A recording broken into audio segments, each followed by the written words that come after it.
Ananya's Nana Nani Homes, a paradise for senior citizens, Coimbatore. Holidays nale, adu namma GT Holidays da.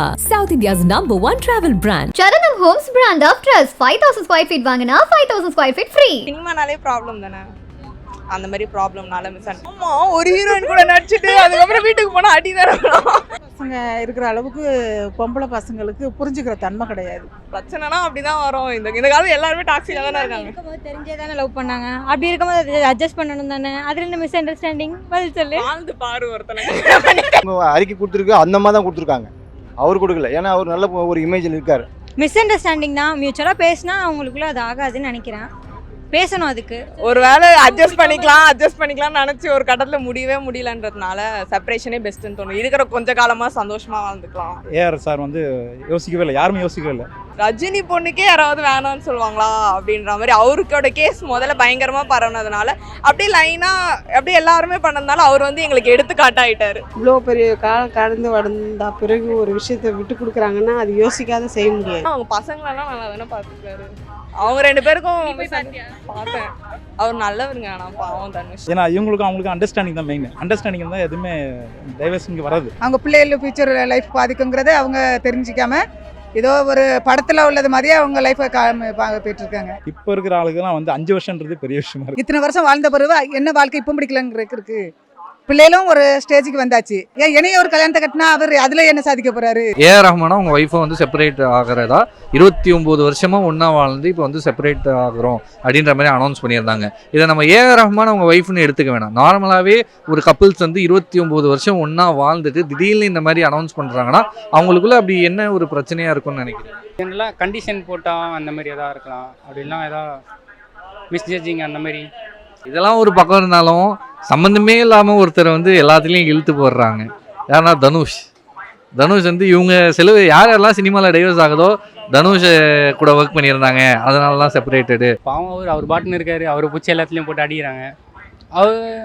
அவங்க பிரியது அவங்க தனிப்பட்ட விருப்பம். அவரே ஏன் இழுத்து இன்வால்வ் பண்ணுறாங்க தெரில. அவர் பாட்டுன்னு அவர் இஷ்டத்துக்கு ஜாலியாக இருக்கார். அவருக்கு எல்லாத்துக்கும் அவரை கம்பேர் பண்ணி மீம்ஸ்லாம் நிறைய பார்த்துருந்தேன். அவரை வச்சு பண்ணுறாங்க. ஸோ அது தெரியல, அவ்வளோதான். அவர் தனியாக இருக்காரு. அவரை பிடிச்சி பண்ணுறது தப்பு தானா. அவங்கவுங்க பிரிகிறது அவங்கவுங்க தனிப்பட்ட விருப்பம். அதுக்கு மூணாவதாக ஒருத்தர் வந்து அவரை கனெக்ட் பண்ணுறது தப்பான விஷயம். அது சரியான புரிதல் இல்லாதனால தான். ஹஸ்பண்ட் அண்ட் ஒய்ஃப்குள்ளே விட்டு கொடுக்குற தன்மை இருக்கணும். எதையும் பெருசுப்படுத்தாமல் வாழ்ந்தால் தான் நல்லா வாழ முடியும். ரெண்டு பேருக்குள்ளே என்ன ஏதாவது இருக்கலாம், மனஸ்தாபம் இருக்கலாம். அது கொஞ்ச நாள் பொறுத்துக்கிட்டே வந்திருப்பாங்க. ஒரு கட்டத்தில் இதுக்கு மேலே முடியாதுன்ற பட்சத்தில் தான் அந்த முடிவு எடுக்க முடியும். அதுக்கு முன்னாடி யோசித்து தான் எடுத்திருப்பாங்க. யோசிக்காமல் இவ்வளோ பெரிய காலம் கடந்து வந்த பிறகு ஒரு விஷயத்தை விட்டு கொடுக்குறாங்கன்னா அது யோசிக்காத செய்ய முடியாது. அவங்க வந்து விருப்பம் இல்லை விளையிடுறாங்க. அதை பற்றி நம்ம கருத்து சொல்ல விடாது. அவங்கவுங்க மனசில் என்ன படுதோ அதை செய்கிறாங்க. அவங்க மனசில் ரொம்ப நெருக்கடி இருக்கும். அவங்கவுங்களுக்கு ஒரு தனிப்பட்ட ஒரு பிரச்சனை இருக்கும். அவங்கவுங்களுக்கு ஒரு மனசில் நிம்மதி இருக்கும், நிம்மதி இல்லாத இருக்கும். ஒருத்தவங்க சார்ந்து ஒருத்தவங்க வாழ தான் வாழ்க்கை. இருந்தாலும் வந்து அவங்களுக்கும் இவங்களுக்கு ஒரு அண்டர்ஸ்டாண்டிங் இல்லை, பிரச்சனை வருதுன்னு விளைகிறது நல்லது தான். தப்பே கிடையாது. அது அவங்க தான் முடிவு பண்ணணும். ஏன்னா அவங்க அறிக்கை கொடுத்துருக்கு, அந்த மாதிரி தான் கொடுத்துருக்காங்க. அவர் கொடுக்கல, ஏன்னா அவர் நல்ல ஒரு இமேஜில் இருக்கார். அவர் மேலே என்ன தவறு இருக்குன்னு நம்ம சொல்ல முடியாது. ஏன்னா அவர் பெரிய ஒரு இமேஜுக்கு வந்துட்டார். பிரத்யேகமான ஒரு அவார்டு கொடுத்துட்டாங்க, ஆஸ்கார் அவார்டு. அவர் சிறப்பான அவார்டு, யாருமே வாங்கலை இந்தியாவில். அது மாதிரி பார்க்கும்போது இந்த மேலே குற்றம்னு சொல்ல முடியாது, அவர் மேலேயும் தப்புன்னு சொல்ல முடியாது. ஆனால் அந்த மாதிரி தான் அறிக்கை கொடுத்துருக்காங்க. யார் மேலே தவறுன்னு நம்ம கண்டுபிடிக்க முடியல. அது ஆண்டவனுக்கு தான் தெரியும். புரிஞ்சிக்கக்கூடிய தன்மை இல்லாமல் இருக்கிறதுனால தான் இதுமாரி ஆகுதுப்பா. பசங்க இருக்கிற அளவுக்கு பொம்பளை பசங்களுக்கு புரிஞ்சுக்கிற தன்மை கிடையாது. அதனால அப்படி இருக்குது. எதனால் இப்படி சொல்கிறீங்க நீங்கள்? எப்படின்னு கேட்டிங்கன்னாக்கா, சின்ன பிள்ளையிலேயே பிள்ளைங்க என்ன செய்யுதுன்னு கேட்டிங்கன்னா, ஒரு இதை தான் வேணும்னு கண்டிஷன் பண்ணி கேட்கும் போது நம்ம அதையெல்லாம் வாங்கி கொடுத்துட்றோம். அதனால அதுமாரி அது இஷ்டத்துக்கே அது அப்படி இருக்குதுங்க பசங்க. திடீர்னு இந்த மாதிரி சொல்கிறாங்கன்னா அது என்ன முக்கியமான காரணமாக இருக்கும்? அவர் நல்லவர் தான். இப்போ இருக்கிற கண்டிஷனில் அவங்க அதுமாரி மாறிடுறாங்க. ஒருத்தர் பண்ண அப்படியே எல்லாரும் பண்ணிட்டே இருக்காங்க. ஒருத்தர் பண்ண அது என்ன, இது என்ன புதுசாக இருக்குது, புது ட்ரெண்டாக இருக்குது. ஒருத்தக்க பண்ணிட்டாங்கன்றதுக்காக எல்லாருமே பண்ணிடுவாங்க. ஒருத்தர் விஷம் குடிச்சிட்டாங்கன்னு எல்லாருமே குடிக்கிறாங்க. இல்லை, உண்மை எல்லாருக்கும் வெளில வருது போல். அதனால் நிறைய மிஸ் அண்டர்ஸ்டாண்டிங்ஸ். சினிமானாலே ப்ராப்ளம் தானே. அந்த மாதிரி ப்ராப்ளம்னால மிஸ் அண்டர்ஸ்டாண்டிங். சினிமானாலே ப்ராப்ளம். ஆமா, ஒரு ஹீரோயின் கூட நடிச்சிட்டு அதுக்கப்புறம் வீட்டுக்கு போனா அடி தரலாம். அந்த மாதிரி கல்யாணம் பண்ணவங்க தெரிஞ்சு தானே பண்றாங்க. டிப்பிக்கல் இந்தியன் ஒய்ஃப்லாம் கிடையாது. பிரச்சனைனா அப்படிதான் வரும். இந்த காலம் எல்லாருமே டாக்ஸிக்கா தானே இருக்காங்க. இருக்கும்போது தெரிஞ்சே தானே லவ் பண்ணாங்க. அப்படி இருக்கும்போது அட்ஜஸ்ட் பண்ணணும் தானே. அதுல இருந்து மிஸ் அண்டர்ஸ்டாண்டிங் பதில் சொல்லு. வாழ்ந்து பாரு ஒருத்தனை. நீ கல்யாணம் பண்ணுவ ஆக்டரா? பாருங்க மாட்டேன்னு சொல்றா, தெரியுதா? அப்போ மிஸ் அண்டர்ஸ்டாண்டிங் தான். மியூச்சுவலாக பேசினா அவங்களுக்குள்ள அது ஆகாதுன்னு நினைக்கிறேன். பேசணும். அதுக்கு ஒருவேளை அட்ஜஸ்ட் பண்ணிக்கலாம்னு நினைச்சு ஒரு கட்டத்துல முடியவே முடியலன்றதுனால செப்பரேஷனே பெஸ்ட்னு தோணும். இருக்கிற கொஞ்ச காலமா சந்தோஷமா வாழ்ந்துக்கலாம். ஃபர்ஸ்ட் பார்த்து பிடிச்சது போக போக அதுவே அவங்களுக்கு பிடிக்காம போகலாம். ஸோ அதனால அவங்களுக்குள்ள அது மிஸ் அண்டர்ஸ்டாண்டிங் அதிகமாகி எனக்கு இப்போ பிடிக்காத பண்ணுற அதனால இது வேணாம் அப்படின்னு சொல்லிட்டு டிவோர்ஸ் வாங்கிட்டு போகலாம். ஃபர்ஸ்ட் பார்த்து பிடிச்சது அதுக்கப்புறம் போக போக பிடிக்காம போயிருக்கலாம். ஆமா, அவரை பிடிக்கல போக அதே மாதிரி தான் பண்றான், பிடிக்கல அப்படின்ட்டு இருக்கலாம். கடைசியா ஒரே ஒரு கேள்வி என்னன்னா, யாருக்கு டைவர்ஸ் ஆனாலுமே இது காரணம் தனுஷ் தான். அவர் கடைசியா தனுஷ் அவர் ஃபர்ஸ்ட் ஆரம்பிச்சனால அவர் பேர் எல்லாத்துலயும் போட்டுட்டு இருக்காங்க. பாவம் அந்த மனுஷன் ஆரம்பிக்கல, அவருக்கு முன்னாடியே. அவர் ஃபேமஸான ஹீரோடைய பொண்ணை கல்யாணம் பண்ணிக்கிறதுனால அவர் டிவோர்ஸ். ரஜினி பொண்ணுக்கே யாராவது வேணாம்னு சொல்லுவாங்களா அப்படின்ற மாதிரி அவருக்கோட கேஸ் முதல்ல பயங்கரமா பரவுனதுனால அப்படியே லைனா அப்படியே எல்லாருமே பண்ணதுனால அவர் வந்து எங்களுக்கு எடுத்துக்காட்டாயிட்டாரு. தலைவர் தான் இப்போ பெரிய பிரச்சனை வர மாட்டேருக்காரு. அவர் தான் இப்போ எடுத்துக்காட்டா இருக்காரு. அதனால மேபி அவருக்கு அடுத்தடுத்து அவர் சொல்லிட்டாரு, நம்மளும் சொல்லிடலாம். இப்போ என் ஸ்கூல்ல ஒருத்தர் மாட்டினா அப்படி ஒவ்வொருத்தரா மாட்டுறது இல்லையா, அந்த மாதிரி எல்லாரும் மாட்டுறாங்க. இது வேற மாதிரியான எக்ஸாம்பிளா இருக்கு. நீங்க சொல்லுங்க. இது தனுஷ சொல்றாங்களே சம்பந்தமே இல்லாம அவர் பாட்டு சிவனேன்னு அங்க நடிச்சிட்டு இருக்காங்க. அவர் டேமேஜ் பண்ணலான்னு. இது சோஷியல் மீடியா தான் ரீசன். அவங்களுக்கு மீம்க்கு ஏதாவது ஒரு கண்டென்ட் வேணும், அதுக்கு ஏதாவது ஒரு பர்சன் வேணும்னா அவர் எடுத்து வச்சிருக்காங்க. ஸோ இது எல்லாமே சோஷியல் மீடியாவில் இருக்க பர்சன்ஸ் பண்ணுறது தான். ஸோ இண்டிவிஜுவலாக நம்ம யாரையும் சொல்ல முடியாது. ஒருத்தவங்க பண்ணுறதை பார்த்துட்டு இன்னொரு பேஜில் மீம் போடுறது இல்லையா, அதனால அவரையும் சேர்த்து வச்சு எடுத்து பேசுகிறாங்க. அவ்வளோ அவருக்கு பிடிக்கல. ஆனா அவங்க பசங்களெல்லாம் நல்லா தானே பார்த்துக்கிறாரு. அவங்க 2 பேருக்கும் பார்த்தேன், பசங்களுக்கெல்லாம் பார்த்தேன். அவர் நல்லவருங்க. ஆனா பாவம் தனுஷ். அவர் வந்து கிளின்னு கிளிக்காதீங்க தயவு செஞ்சு. மீம்ல ரொம்ப கிடையாது. ஸோ நார்மலாக தான் சொல்கிறோம். இது எல்லாமே சோஷியல் மீடியா தான் ரீசன், இதை விட்டு வேறு எதுவுமே கிடையாது. ஒன்னே பதிவு பண்ணிக்கிறோம், தயவு செஞ்சு தனுஷை கிளின்னு கிளிக்காதீங்க. நயன்தாராவும் ரொம்ப பிடிக்கும். பட் இருந்தாலும் தனுஷ் ரொம்ப கிளிக்கிற மாதிரி தெரியுது. அவர் பார்க்கும்போது கொஞ்சம் பார்த்தா நல்லா இருக்கும். டிவோர்ஸ்னு ஒரு முடிவு எடுக்கிறதுக்கு முன்னாடி மியூச்சுவலாக முதல்ல பேசி அண்டர்ஸ்டாண்ட்குள்ளே வரணும். அதுக்கப்புறம் மேபி செட் ஆகலைன்னா டிவோர்ஸ் அப்ளை பண்ணலாம். முதல்ல மியூச்சுவலாக பேசுங்க. எதுக்கு எடுத்தாலும் வந்து டிவோர்ஸ்னு போயிடக்கூடாதுல்ல. ஒன்றும் சொல்ல முடியல.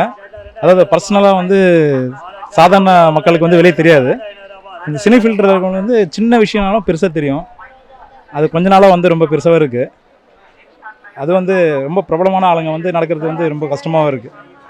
இப்போ ரீசனாக வந்து ஏஆர் சார் வந்து யோசிக்கவே இல்லை, யாருமே யோசிக்கவே இல்லை. அது அவங்களுக்கு தான் தெரியும், நம்ம வந்து சொல்ல முடியாது. கொஞ்சம் கஷ்டமாக தான் இருக்குது. ஏஆர் சார் அப்படின்ற மாதிரி சொல்லியிருந்தீங்க. நான் பொதுவாக எடுத்துப்போம், அவங்களன்ற மாதிரி சொல்ல வேணாம். பொதுவாகவே ஒரு 29 வருஷம் 30 வருஷம் 39 வருஷம் சேர்ந்து வாழ்கிற ஒரு கப்புள்ஸ் வந்து திடீர்னு டைவர்ஸோ இல்லை செப்பரேஷனோ சொல்லும்போது அது எப்படி? ஏன்னா இவ்வளோ வருஷமாக சேர்ந்து வாழ்ந்துருக்காங்க. அப்படி இருக்கும்போது எந்த விஷயம் அவங்களுக்கு அந்த மாதிரி முடிவெடுக்க தோண வைக்கும்? இல்லை, அது அவங்களோட பர்சனல் தான். 2 பேருக்கும் உள்ள பர்சனல் தான் அது. ஏன்னா இவங்களுக்கும் அவங்களுக்கும் அண்டர்ஸ்டாண்டிங் தான் மெயின். அண்டர்ஸ்டாண்டிங் தான் எதுவுமே டைவர்ஸ் இங்கே வராது. அதில் 2 பேருக்குள்ள அதிகமாக ஆச்சுன்னா தான் இந்த மாதிரி வருது பிரச்சனை. ஆனால் இது வந்து இவருக்கு வந்து இவ்வளோ நாள் வந்தது பெரிய விஷயம். இப்போ இருக்கிற ஆளுக்கெல்லாம் வந்து 5 வருஷன்றது பெரிய விஷயமா இருக்குது சினி ஃபில்டரை பொறுத்த வரைக்கும். அவங்க வந்து 29 வருஷம் வந்தது பெரிய விஷயம். அதுதான் நம்ம வந்து சொல்ல முடியும், வேறு எதுவும் பெருசாக சொல்ல முடியாது. ஏன்னா அவர் வந்து அவரோட சினி ஃபில்டரில் வந்து நல்ல பேர் எடுத்துட்டார், எந்த ஒரு இதுவும் இல்லை. இப்போ இதுதான் பெருசாக இருக்குது அவருக்கு, உள்ள நிறைய இருக்கும். நன்றி. இப்போ ஜிவி வந்து அவரோட சிஸ்டர் பையன், அவருக்கு வந்தது விஷயம் வேறு, அவர் யங்ஸ்டர். இப்போ இவருக்கு வந்தது தான் பெரிய விஷயம். இப்போ பார்த்தா அவர் ஒன்றுமே சொல்ல முடியாது, ஜிவி வந்து ஒன்றுமே சொல்ல முடியாது. எனக்கே இப்படி ஆயிடுச்சு. அப்போ வந்து ஜிவிக்கு வந்து சொல்கிறது ரொம்ப சாதாரணமாகிடுச்சு. அது இப்போ மாடல் ஆகி போச்சு போலுக்கு. என்னச்சுன்னே தெரில, கட்டுறாங்க, டைவர்ஸ் ஆகிக்கிறாங்க. அது ஒரு ஃபேமஸாக அவங்களுக்கு ஒரு இதாக தெரியுது. ஆனால் அது தப்பு, அந்த கலாச்சாரம் தப்புங்கிறது தெரில. நாளைக்கு அவங்க லைஃப் பாதிக்கும், அவங்க பிள்ளைகள் ஃபியூச்சர் லைஃப் பாதிக்குங்கிறத அவங்க தெரிஞ்சிக்காம ஏதோ ஒரு படத்தில் உள்ளது மாதிரியே அவங்க லைஃப்பை போயிட்டுருக்காங்க. ஆமாம், அதனால மக்களுக்கும் அதை பார்க்குறது எல்லாருக்குமே அது ஒரு ப்ராப்ளமாக வருது. ஒரு 20 வருஷம் 30 வருஷம் 40 வருஷம் சேர்ந்து வாழ்ந்துட்டு திடீர்னு இல்லை செட் ஆகலை அப்படின்னு பிரிகிறாங்க இல்லையா, இதை பற்றி என்ன நினைக்கிறீங்க? ஏன் இதுன்னு முதல்ல வாழும்போது நல்லா தானே வாழ்ந்தாங்க. கல்யாணம் முடிக்கும் போது அப்போ நல்லா இல்லை அப்படின்னு சொல்லி அன்னைக்கே முடிச்சிருக்கலாம்ல. இத்தனை வருஷம் வாழ்ந்த பிறகு என்ன வாழ்க்கை இப்போ பிடிக்கலங்கிறதுக்கு இருக்கு. பிள்ளைகளும் ஒரு ஸ்டேஜுக்கு வந்தாச்சு, 29 வயசு 30 வயசு பிள்ளைகளும் வந்தாச்சு. இந்த பிள்ளைகளுக்கு வாழ்க்கைக்கு பாதிக்குங்கிறது அவங்களுக்கு தெரியல. எல்லாம் ஒரு படத்தில் எப்படி நினைக்கிறோமோ அதே மாதிரி லைஃப்பில் நினைக்கிறாங்க. அதுக்கும் இதுக்கும் சம்மந்தம் வராது. ஏன் என்னைய ஒரு கல்யாணத்தை கட்டினா அவர் அதில் என்ன சாதிக்க போகிறாரு? அதெல்லாம் ரொம்ப தப்பு. அவர் பண்ணுறது ரொம்ப ஒரு தப்பு. ஆக்டர்ஸ் அண்ட் ஆக்டர்ஸ் மத்தியில் டைவர்ஸ் கேஸ் அதிகமாகிட்டே வருது, இதை பற்றி என்ன நினைக்கிறீங்க? அது அவங்களோட பர்சனல் லைஃப் தானே. ஸோ அவங்களோட பர்சனல் லைஃப் என்ன நடக்குதுன்னு நம்மளுக்கெல்லாம் தெரியாது. But according to like some rumours and all, people will talk so many things behind of the actors and actress, right? A R Rahman வந்து 29 years of togetherness with his wife, ஓகேவா? அவர் wife கூட 29 years வரைக்கும் சேர்ந்து வாழ்ந்திருக்காரு. அப்படி இருக்கும்போது அப்படிப்பட்ட ஒரு கப்பலே இப்போ வந்து செப்பரேஷனை பற்றி அனௌன்ஸ் பண்ணியிருக்காங்க. இதை பற்றின உங்கள் கருத்து என்ன? ஆக்சுவலி எனக்கு அதை பற்றி இந்த மாதிரி லைக் இப்போ நம்ம ஏஆர் ரஹ்மான் இல்லை, பொதுவாகவே எடுத்துக்கலாம், நார்மல் பீப்புள்னே எடுத்துக்கலாம். ஒரு நார்மலான கப்பல் வந்து 29 இயர்ஸாக வந்து சேர்ந்து வாழ்கிறாங்க. வாழும்போது திடீர்னு அவங்களுக்குள்ள என்ன ஒரு மிஸ் அண்டர்ஸ்டாண்டிங்காக இருக்கும்? எதனால் இந்த செப்பரேஷனை சொல்லியிருப்பாங்க? அதுதான் நம்மளுக்கு எப்படி தெரியும்? ஒரு செலிபிரிட்டிஸ்க்கு in point of view maybe misunderstanding. Ananya's Nana Nani Homes, a paradise for senior citizens, Coimbatore. Holidays-nale அது நம்ம GT Holidays தான். South India's #1 travel brand. Charanam Homes brand of trust. 5,000 square feet வாங்கினா 5,000 square feet free.